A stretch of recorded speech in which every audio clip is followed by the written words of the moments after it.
benitime. Jo jingeni gima timore kanyo.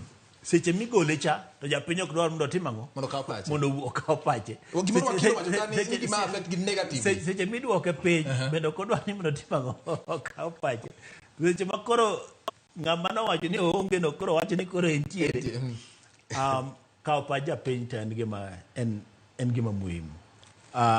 To bende an gima nawacho mokwongo ni magi gin services ma ok onge piny mi idhiye ni itimo gi nono. Onge kata idhi Amerika kidwaro kipande ibro chulo, kidwaro passport ibro chulo. An gima wacho ni sani kaluwore gi kit ngima owinjo bed ni idwoke piny. In fact bende kada dwoke piny diwinjo ka onge kata ka bakili doko wacho pend chik. Doko wacho pend chik. Adiera koso Miriam. Doko wacho pend chik kada dwoke piny. To kata mana sani ing'eni nitiere gine dong sani odhi aka odhi neno opera. Opera no be ok benene gi ka mesa ni nono. Kupenyi to mera kendo koro bi hidho. Emani gima nyaka winjire George wakili Omanga, gima nyaka winjire ni ngima masani tero malo nengo gik mag owinjo bed ni sirkal miyo ji ok owinjo timre nikech ngima pod tek. Ngima pod tek kendo japiny winje matek. In fact chudo michulo godo pesa mar service mikawo ok en osuru. Mano ok en osuru, mano ok en tax ma ok owinjo bed ni kada wakili kete e kiwango ni wachulo tax mag. Kikawo kipande mano ok en tax. Mano en ni ing'iewo a service. Kiwa a service. So how do we call it? Is it a levy or what? How do we call it? Mano ok en levy. Apenji kipande cha dong nitiere gik manyaka dhiye mondo mi obed printed. Yes. Nitiere gik manyaka tim. Mane gima ichulo. And gima wacho ni nengo no owinjo bed piny. Yes.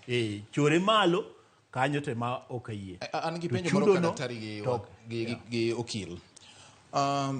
Iwacho ni services gi ing'iewo service edwa ni mondo atim ni gimoro kata tim gimoro nitiere gik modhi kale nitiere masinde modhi tiyo godo gik machal kamago bende edwa ni mondo teko sitima moko nitie gik ma ichulo mondo mi iyud oboke ni.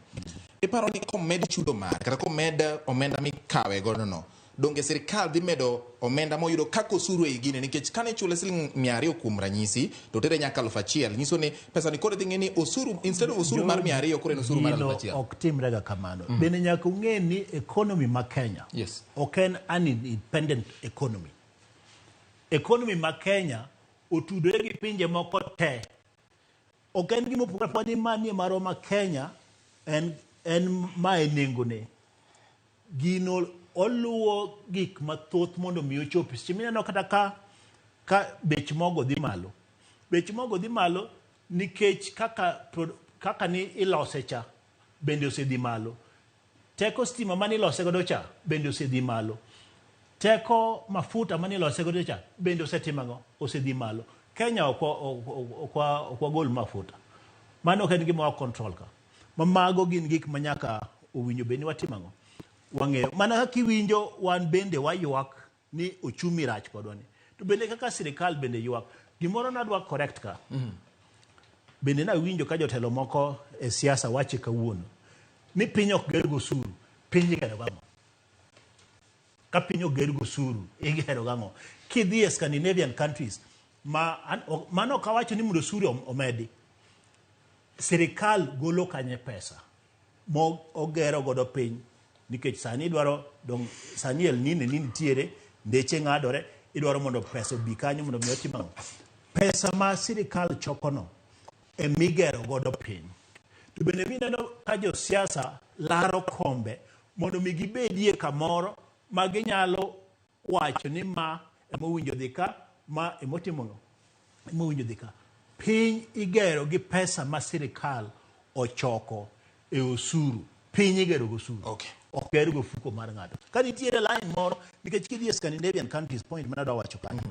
iyudo ka osuru ma gichulo kucho en 50%. Pinje moko kalo kanyo.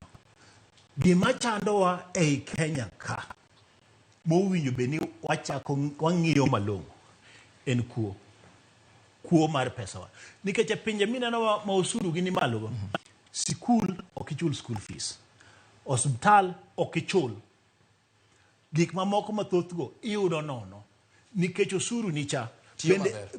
Bende endara kanyo onge kata mana bugo machandi. Bende onge ng'ama ywak ne wan korwa koni owe kata kuma chielo che mitimago emigero. Manyiso ni jok matiyogo giwegi. Nikech sani Kenya wasebedo uhuru kuom higni 60. Pesa mar sirkal mikwalo gi jok matiyo sirkal to kendo gi jok mabende ok tiyo sirkal. Mane tabua. Kendo lal pesa mang'eny malich. En pesa mathoth ma bende chiemo nyocha na wacho na bapa ni nasecheka. Mane uro wacho ni kodichieng walalo billion. Billion ariyo igoyo higa achiel en billion 700 billion 700 gi prauchiel. Kipogo e ward ka ward. Kata kipogo ne school ka school. Mano kata kipogo ne nyathi school ka nyathi school me Kenya ka. Pesa malalo. Pogne po nyathi school ka nyathi school me Kenya ka. En shillings 45,000 gi wiye. E nyathi school ka nyathi school. Chakre e class achiel nyaka form 4. Nyithino masomo te. Mano ko kao pesa malalo. Kapo diweyo pesa ma ok lal. Right. Gima chende Kenya ka en kuo. Chapter 6 of Constitution